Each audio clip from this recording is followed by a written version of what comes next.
Amén. Vivimos en un mundo donde cada día va en aumento la maldad, la injusticia y todo lo que creo que ya todos lo sabemos. Pero hoy quiero que vaya conmigo a la Biblia, al libro de Romanos capítulo 1, versículo 18, y tenga su Biblia ahí abierta. Y vamos a hablar sobre algo que el mundo, yo creo que no le gusta escuchar esta palabra, la palabra ira. Versículo 18. Parece que solo el Antiguo Testamento, muchos tienen una idea de que en el Antiguo Testamento se presenta un Dios de ira, ¿no? Donde solamente había guerra, muerte, destrucción. Y parece que en el Nuevo Testamento se tiene un concepto que solamente Dios es amor y que, bueno, la gracia y el perdón y la misericordia. Y parece que ya no está la ira. Pero si nosotros nos vamos a la palabra de Dios, encontramos en el libro de Romanos que la Biblia sigue hablando de la ira. Y el apóstol Pablo comienza a decir y a explicar en el libro de Romanos algo tan fundamental en la vida del hombre. Y es que él en el libro de Romanos él va a hablar de su mensaje se centra en tres palabras. Se presenta en el pecado, en la justicia y en el juicio. Pero para que nosotros podamos entender eso, el apóstol Pablo comienza a decir en el versículo 18, ¿por qué Dios tiene que manifestar su ira? El Nuevo Testamento habla sobre el día de la ira. Entonces, en la mente humana, cuando hablamos de ira, pensamos que la ira de Dios es como la ira nuestra. La ira nuestra es muchas veces impulsiva, explota, ¡pum! Y llega muchas veces de sorpresa. Pero la ira de Dios no es así, hermano. Y eso es que nosotros tenemos que entender.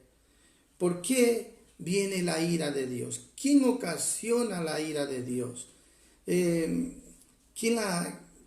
Y aquí lo vamos a leer el versículo 18 para poderlo entender mejor. Porque la ira de Dios, dice la Biblia, se revela desde el cielo contra toda impiedad e injusticia de los hombres que detienen con injusticia la verdad. Detengámonos aquí un momento y vamos a ver que la palabra de Dios no miente, hermano. La palabra de Dios está diciendo que lo que provoca la ira de Dios es la impiedad.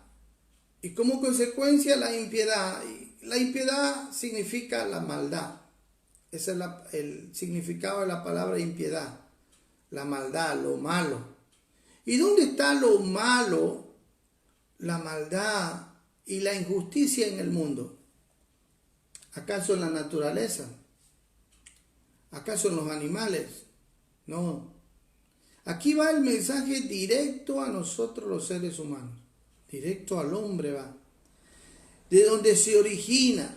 ¿Y qué es lo que produce la impiedad y la injusticia? La impiedad produce injusticia. Y estas dos cosas son las que provocan la ira de Dios. ¿Por qué? La ira de Dios no es otra cosa más que la acción del amor de Dios. Eso es la ira. Porque el pecado, la impiedad y la injusticia atentan contra la santidad de Dios. Entonces Dios es justo y su santidad demanda justicia. Amén. Y entonces el amor de Dios se manifiesta en ira para corregir, para disciplinar, para juzgar, para castigar. Es como que usted tiene un hijo y usted le dice que haga algo y no lo hace. Entonces, su hijo dice y puede pensar y decir, bueno, yo puedo hacer lo que me da la gana. Yo puedo hacer lo que quiero. Y tanto a mí nadie me puede decir nada ni corregir. Y no es así. Entonces, nosotros tenemos que entender que cuando la Biblia habla de ira, hermanos, ¿qué es lo que ocasiona la ira de Dios? Y va de acuerdo, la ira de Dios va de acuerdo siempre con sus estatutos, amén, con sus preceptos, con lo que Él ha establecido en las Escrituras para la conducta del ser humano y las advertencias que ella da si desobedecemos. Entonces la ira de Dios no es porque Dios es malo, no es porque Dios quiere, es caprichoso y dice ahora los castigos, no, sino porque Dios ha establecido en sus escrituras cómo debe de comportarse el hombre, pero también ha dado advertencia a quien desobedece. Por lo tanto, nosotros tenemos que entender que la ira de Dios es de acuerdo a las obras de los hombres, de acuerdo a las obras de los hombres. Y entonces, dice aquí en la palabra de Dios, que lo que produce la impiedad y la injusticia es que detienen con injusticia la verdad, con injusticia. Quiere decir, negando la justicia. Al negar la justicia, niegan a Dios mismo. Y como pretexto es para no someterse a nada ni a nadie y hacer de su vida lo que quieren. Entonces, si nosotros leemos atentamente el libro de Romanos, vamos a encontrar que él presenta las leyes de Dios y el libro de Romanos, para reducírselo así, lo presenta como cuando usted está en un juicio, ¿verdad? Se va a celebrar un juicio y está ahí el acusado y está el defensor y están los jueces y bueno, usted está en un tribunal. Entonces el libro romano, Pablo lo presenta así. Trato de reducírselo hacia dónde el mensaje y la idea de Pablo trata de hacernos ver. Y primero se va a dirigir a los judíos y después a los gentiles. Y va a hacer ver que todos estamos bajo el juicio de Dios. Sean judíos o sean gentiles. Porque lo que provoca la ira de Dios es el pecado. Y Pablo va a decir, por cuanto todos hemos pecado, estamos destituidos de la gloria de Dios. ¿Y por qué presenta la gloria de Dios ahí? Dándonos una sentencia igual a todos, sean judíos, sean gentiles. Todos hemos pecado, estamos destituidos de la gloria de Dios, porque la gloria de Dios va estrechamente colegada, hermano, con la santidad, con la justicia, y por lo tanto esto demanda ira, juicio, castigo. Entonces, comienza a decir, mire, aquí no hay excusa que valga. Y del primer capítulo comienza Pablo a hablar sobre cómo el hombre ha renegado a Dios, cómo el hombre no ha reconocido a Dios, ni porque Dios se ha hecho visible y se ha manifestado por medio de la creación. Y como resultado termina todo el capítulo 1 diciendo que como consecuencia por haber cambiado la gloria de Dios y buscar su propia gloria, buscar hacer su propia vida, manejar su vida a su manera, la consecuencia es la corrupción. Y presenta una lista enorme de cómo el hombre se ha corrompido. Y todo esto quiere detener la verdad y la justicia.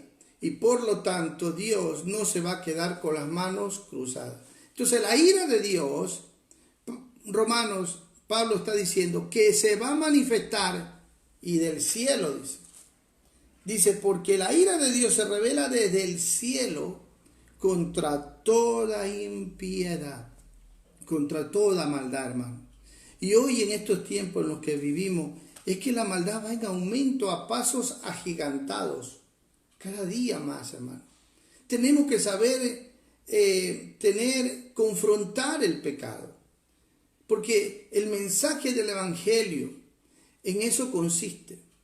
La vida del Evangelio en eso consiste. En tener una lucha contra la maldad, contra el pecado, contra la injusticia. Hermanos, porque el gran enemigo de Dios es el pecado.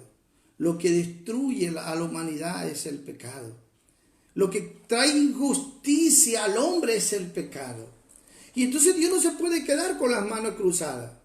Si vamos a ver una lista nomás, corta, vamos a ver una lista corta. En 1 Corintios 6, dice en el versículo 9, o no sabéis. Vamos a ver algunas de las injusticias que provoca el pecado, que provoca la iniquidad, que está hablando Romano, y por las cuales la ira de Dios se va a manifestar.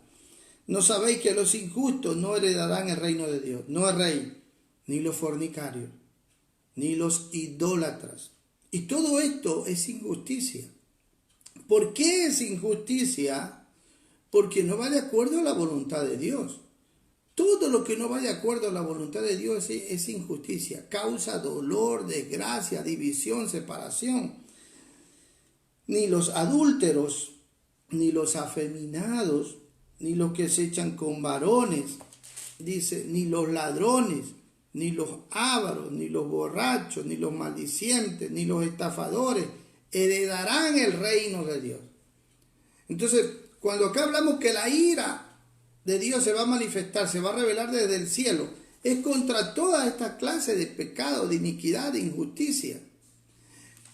Y ahora nosotros, si nos pudiéramos un rato a pensar, ¿qué produce el adulterio? Dolor, injusticia. ¿Qué produce la idolatría? Injusticia, engaño, porque nada de eso es verdad. Aparta los corazones de Dios. Todo, y no solamente hablando de estatuas, de imágenes, hay ídolos en el corazón del hombre, ídolos que están bien arraizados, y entonces que son condenados todas estas actitudes y todos estos pecados por lo que Dios ha establecido en su palabra, en su escritura, para la conducta y el comportamiento del hombre. Y entonces Pablo está diciendo, aquí todos somos reos de muerte, todos. La ira de Dios va a caer. Y la ira de Dios, nadie se va a salvar. Pero cuando escuchamos esa palabra ira, entonces nosotros, el ser humano, no, dice, pero si Dios es amor, ¿cómo puede Dios, que es amor, castigarnos?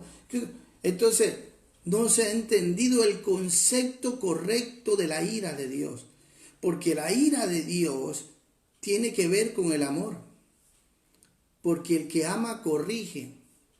Por lo tanto, mis santos en Cristo, aquí Pablo está diciendo, mire, la ira de Dios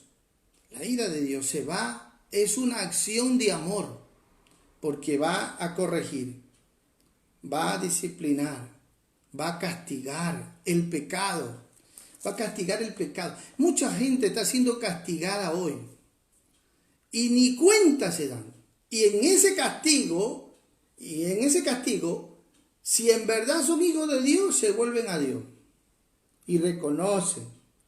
Porque, miren lo que dice cuando aquí mismo en Romanos, capítulo 2, versículo 5, dice así, pero por tu dureza y por tu corazón no arrepentido, atesoras para ti mismo ira, para el día de la ira y de la revelación del justo juicio de Dios. O sea, ¿quién está de verdad ya siendo llamada la atención por Dios, pero endurece su corazón? Y la Biblia dice, pero por tu dureza y por tu corazón no arrepentido, ¿qué es lo que va a atesorar la gente? Atesoras para ti mismo ira, para el día de la ira y de la revelación del justo juicio de Dios. O sea, Dios no puede ser burlado. Entonces, pero aquel que de verdad no menosprecia, por eso el versículo 4 dice, o menospreciáis la riqueza de su benignidad, paciencia y longanimidad, ignorando que su benignidad te guía al arrepentimiento. O sea, Dios concede, cuando está disciplinando, cuando está corrigiendo, cuando está llamando la atención, está llamando al hombre y concediéndole el arrepentimiento para que él sepa responder y se arrepienta. Pero pero el versículo 5 dice, pero por la dureza de tu corazón, dice, porque una de las dos cosas, hermano, nosotros somos responsables delante de Dios porque somos seres morales, que conocemos lo bueno y lo malo. Y por lo tanto, Dios, no podemos echarle la culpa a Dios, como un día me dijo, no, Dios me hizo así. Y como Dios me hizo así, entonces no me puede echar la culpa a mí de que ni castigarme ni condenarme. Y como Dios no creó pecadores, no.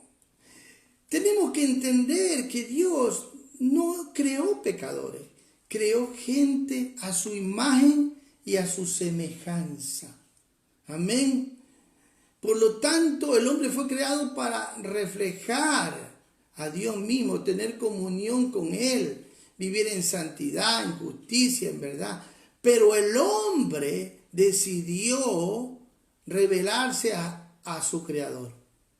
Y entró la corrupción, entró la concupiscencia. Entonces nosotros tenemos que ser conscientes, hermanos, que la ira de Dios... Ahora, la ira de Dios es ejercitada, escúcheme bien, ejercitada, no en el pecado, sino en la justicia. El pecado es la causa de la rebelión, pero Dios tiene que castigar el pecado a causa de la justicia porque Él es santo, Él es puro y no va a permitir ni va a tolerar el pecado. ¿Dónde eso dice, pastor, para con más claridad? Santiago, capítulo 1, versículos 19 y 20. Miren lo que dice la palabra de Dios. Porque la ira de Dios es diferente a la ira del hombre. La ira del hombre es improvisa y explosiva. ¡Bum!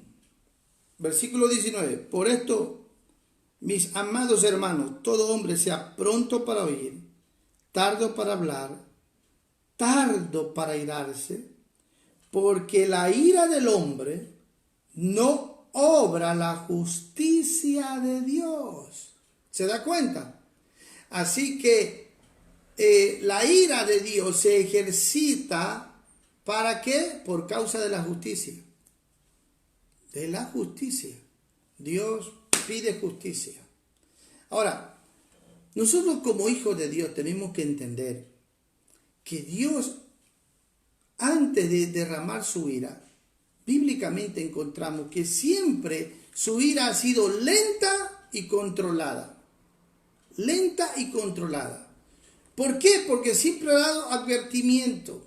Le dijo a Noé, predica, diles que va a venir un juicio, enséñale. Y él predicaba, pero al mismo tiempo hacía una obra, el arca.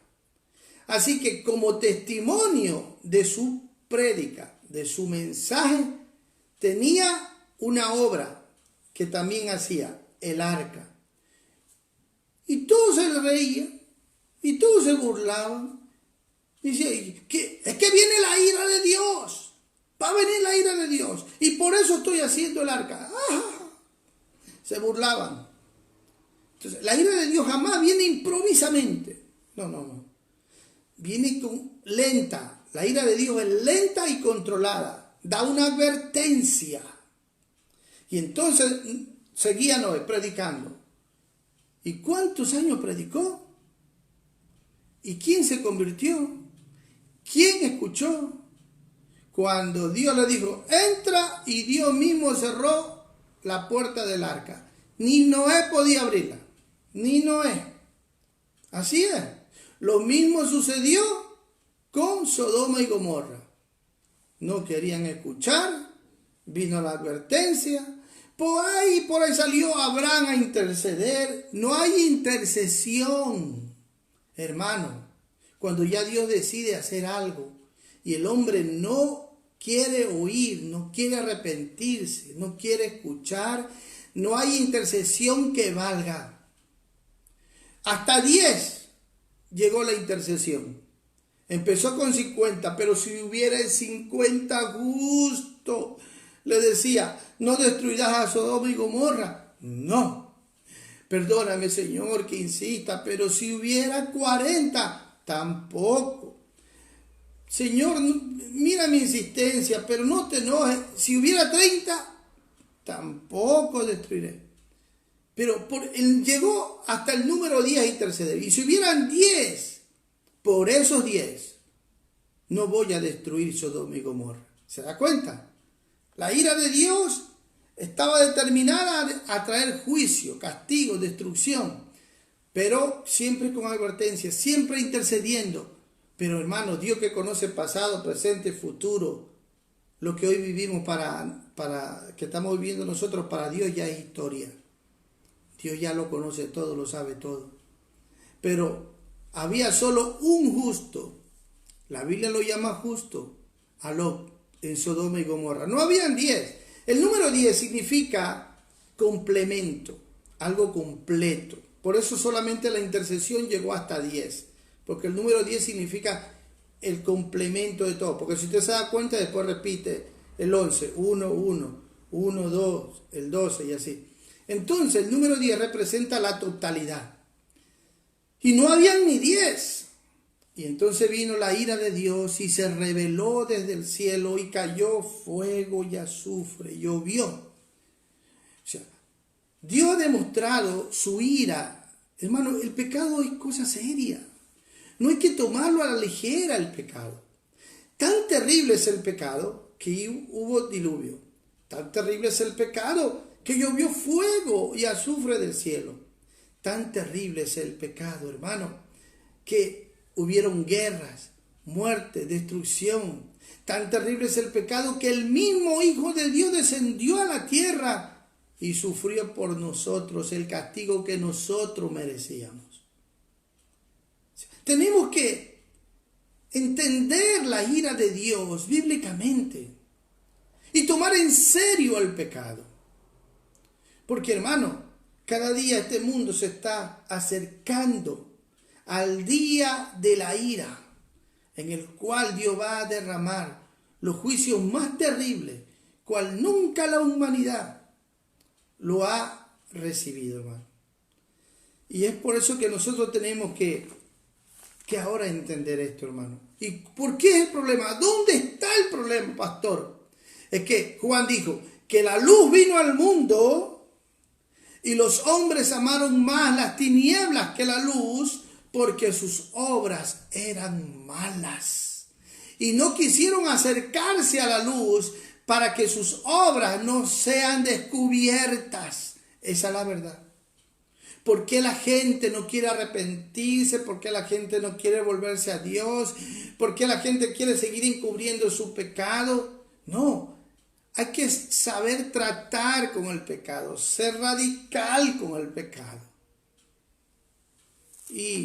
Pero lo bueno que nosotros tenemos que entender en esta doctrina de la ira de Dios, amén, en este atributo que es parte de los atributos de Dios, su ira, porque Él es justo y no tolera el pecado, es que Dios ya por todos nosotros, ¿sabe qué hizo Dios? Puso el pecado de todos nosotros en su Hijo. Y su Hijo probó la ira por nosotros. Y dice Isaías 53, 6. Miren lo que dice la palabra de Dios. No es mi palabra, es palabra de Dios. Lo que hizo Dios. Todos nosotros nos descarriamos como ovejas. Cada cual se apartó por su camino, mas Jehová cargó en él el pecado de todos nosotros. He ahí el Cordero de Dios, dijo Juan, que quita el pecado del mundo. Para quitar el pecado del mundo se necesitaba un cordero, sin mancha, sin arruga, pero tenía que ser no un animal, un hombre, en el cual Dios iba a aceptar ese sacrificio. Y en él cargó, dice, el pecado de todos nosotros. Oiga, esta es una buena noticia. Amén. Una buena noticia que nuestro corazón se tiene que alegrar. Porque mis pecados, tus pecados, los pecados de todos nosotros, Basta ya de vivir en pecado. ¿Para qué vivir cargando el peso del pecado y vivir así con culpa, con vergüenza, con tanta cosa? Ya no. Porque en Él cargó el Señor la culpa nuestra, nuestra vergüenza, todo nuestro pecado. En Él Dios derramó su ira. Por eso cuando Él estaba en la cruz, Él dijo así: Padre, ¿por qué me has abandonado? Podemos entender el valor, el precio, el sacrificio que a Él le costó. Amén. Por todos nuestros pecados. Nosotros tenemos que sentir el dolor por haber ofendido a Dios. Cada vez que a usted le venga un mal pensamiento para usted ejecutarlo, acuérdese de lo que Cristo sufrió, de lo que Él padeció, para cargar nuestros pecados.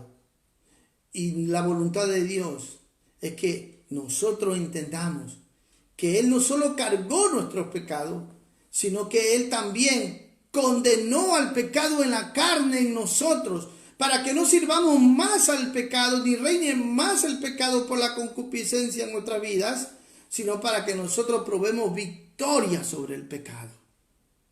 Me dirijo a ustedes los santos, porque esa es la realidad. Y tenemos que entender la doctrina de la salvación. Cristo vino a buscar y a salvar lo que se había perdido. ¿Salvarnos de qué? Del pecado. Del pecado, mis santos en Cristo. Ahora, la salvación en tiempo pasado tiene que ver con la culpa del pecado que Dios cargó en Cristo. Toda nuestra culpa, el peso de nuestro pecado. La salvación en el tiempo presente tiene que ver con la liberación del poder del pecado. Usted está aprendiendo a aborrecer el pecado, odiar el pecado, y está creciendo en santidad. Y la salvación en tiempo futuro es cuando ya no estemos más en la presencia del pecado, sino que estemos en gloria con el Señor. Y esto es importante que esté en nuestro corazón. Romanos capítulo 6, dice la palabra de Dios claramente, mis santos en Cristo. Aleluya. Capítulo 5, versículo 6 dice: porque Cristo, cuando aún éramos débiles, a su tiempo murió por los impíos. Aleluya. Dígale: Señor, gracias porque moriste por mí. Yo soy un impío. Todos nosotros lo que merecemos es el infierno. Nadie de nosotros merece el cielo. Impío. Hemos ofendido a Dios con una ofensa infinita, porque nuestra ofensa, Dios es infinito, nosotros somos finitos. Y cuando pecamos, ofendemos a un Dios infinito, que no hay nada que nosotros podamos hacer para pagar la deuda de nuestro pecado. Dios tuvo tanta misericordia, que sabe que Él mismo vino y pagó la deuda. Él mismo. La deuda de nuestra maldad, de nuestro pecado. Pero a su tiempo, Dios es tan ordenado. Dios todo lo hace a su tiempo. No es en nuestro tiempo. A su tiempo murió por los impíos. Aleluya. Dice el versículo 9. Pues mucho más estando ya justificados. Ese mensaje para mí, diga: ahora yo he sido justificado por esa muerte, por esa sangre. En su sangre. En su sangre. Ya basta de vivir en pecado, basta. Amén. La ira de Dios viene no sobre los que hemos sido justificados por su sangre, sino por aquellos que aún siguen menospreciando su sangre, su sacrificio, la paga que Él hizo por nuestros pecados. Dice, así dice: por Él seremos salvos de la ira. Léalo una vez más conmigo. Pues mucho más estando ya justificados en su sangre, por Él, aleluya, seremos salvos, ¿de qué dice? De la ira, de su ira, hermano. Qué bueno es Dios. Así que quiero que vaya conmigo al libro de Pedro, y con esto quiero que sus corazones se queden con esta palabra. Dice la Biblia así en Primera de Pedro, capítulo 2, versículo 24. Mire lo que dice: quien llevó él mismo nuestros pecados en su cuerpo sobre el madero, para que nosotros, estando muertos a los pecados, vivamos a la justicia. Y por cuya herida fuisteis sanados, aleluya. Que capítulo 3, ahora versículo 18. Esto guárdelo en su corazón. Porque también Cristo padeció, 1 Pedro 3, 18. Porque también Cristo padeció una sola vez por los pecados, el justo por los injustos. ¿Para qué? Para llevarnos a Dios. Y ahora nuestra vida está escondida en Dios por medio de Cristo. Aleluya. Siendo a la verdad muertos en la carne, pero vivificado en espíritu. Amén. Cuando Adán pecó, dice que fue un alma viviente. Pero el postrer Adán, Cristo Jesús, amén, fue un espíritu vivificante. Por eso es que el hombre vive muerto en delitos y pecados, porque tiene solo un alma. No es gobernado por su alma. Pero cuando nace del Espíritu de Dios, su espíritu es vivificado para unirse con Dios. 1 Corintios 6, 17, el que se une al Señor, un espíritu es con Él, para vivir en vida nueva, y esa vida es la de Cristo. Aleluya. Espíritu vivificado. Aleluya. Qué lindo, hermano. Por eso dice el versículo 4, siga conmigo, capítulo 4, versículo 1. Puesto que Cristo ha padecido por nosotros en la carne, aquí estamos hablando de victoria sobre el pecado. Vosotros también, armados del mismo pensamiento, pues quien ha padecido en la carne, terminó con el pecado. Dios condenó al pecado en la carne, en el cuerpo de Cristo. Dice el versículo 2, para no vivir el tiempo que resta en la carne. Y habla de esa naturaleza caída en el pecado, quiere decir conforme a la concupiscencia, porque ahí es la raíz de todo lo malo en el hombre, es la concupiscencia, por donde entra la corrupción de los hombres, sino conforme a la voluntad de Dios. Nosotros le debemos obediencia a la voluntad de Dios y no a nuestra concupiscencia. Amén. Es importante que entendamos esto, mis santos en Cristo. Basta ya, versículo 3, el tiempo pasado para haber hecho lo que agrada a los gentiles, andando en lascivia, concupiscencia, embriagueces, orgía, disipación y abominables idolatrías. A esto les parece cosa extraña que vosotros no corráis con ellos en el mismo desenfreno de disolución y os ultrajan. Yo quiero que ustedes subrayen en su Biblia desenfreno. Mire, cuando usted no sabe tratar con el pecado, entra en un desenfreno. O sea, un juicio en vida. Juicio en vida. Dios ya los entrega a una mente reprobada. En vida, hermano. Por eso dice el versículo 5. Pero ellos darán cuenta al que está preparado para juzgar a los vivos y a los muertos. Ay, hermano, a los vivos y a los muertos. Por esto también ha sido predicado el evangelio de los muertos, para que sean juzgados en carne según los hombres, pero vivan en espíritu según Dios. Es importante que entendamos esto. Por eso ahora dice la palabra de Dios en Juan 3:36. El que cree en el Hijo tiene, no tendrá, en tiempo presente, tiene vida eterna. Pero el que rehúsa creer en el Hijo no verá la vida, sino que la ira de Dios está sobre él. Ay de aquellos que ahora caminan por las calles, que están en sus cuartos, que entran a los hoteles a seguir pecando, que van a lugares donde solamente se revuelcan y siguen la corriente de este mundo, ignorando, no creyendo que Dios pagó el precio de nuestra maldad en su Hijo y no creen en Cristo Jesús. Dios cargó ya nuestros pecados sobre Él. Amén. Los condenó en Él para que nosotros andemos en vida nueva en Cristo Jesús. Y amigo, tú que me escuchas, no importa a dónde tú hayas llegado, a qué fondo hayas tocado, no importa si tú crees que tienes el corazón más perdido, más corrupto, que no hay esperanza para ti. Es mentira del diablo. Tienes que creer que Dios te ama, que Dios manifestó su amor y su justicia en la cruz del Calvario y que ahí Él derramó su ira sobre el justo. El justo murió por los injustos, el santo murió por los pecadores. Dios está así, esperando que tú ahora te arrepientas, que no endurezcas tu corazón. No ignores la voz de Dios, el llamado de Dios, la benignidad de Dios, no la menosprecies, que te está guiando al arrepentimiento, porque si no vas a atesorar solamente ira. Y un día, cuando llegue el día de tu muerte, no habrá excusa que valga. Padre, ten misericordia.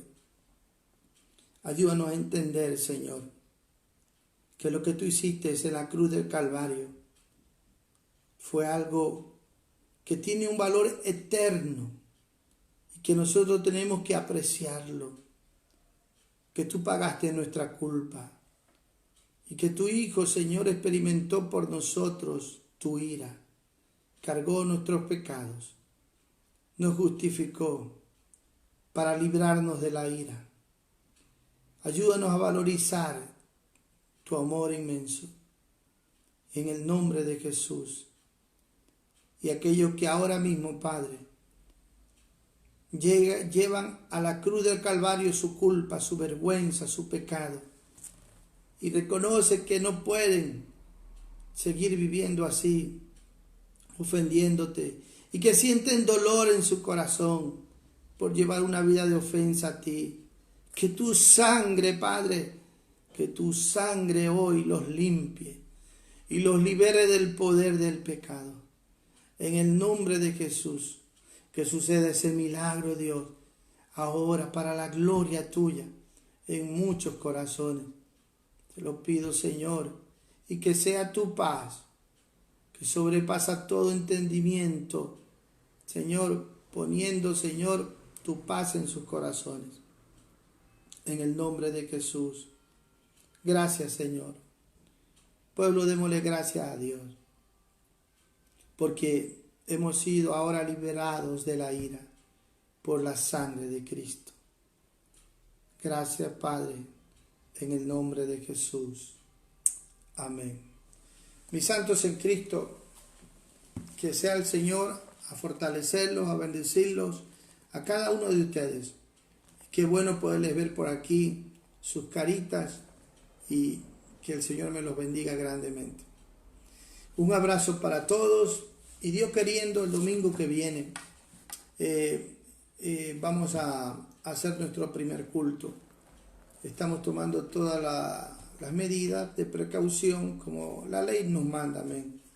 Y les recuerdo, hermano, que no tenemos que ir con temor y temblor, porque el perfecto amor echa fuera el temor.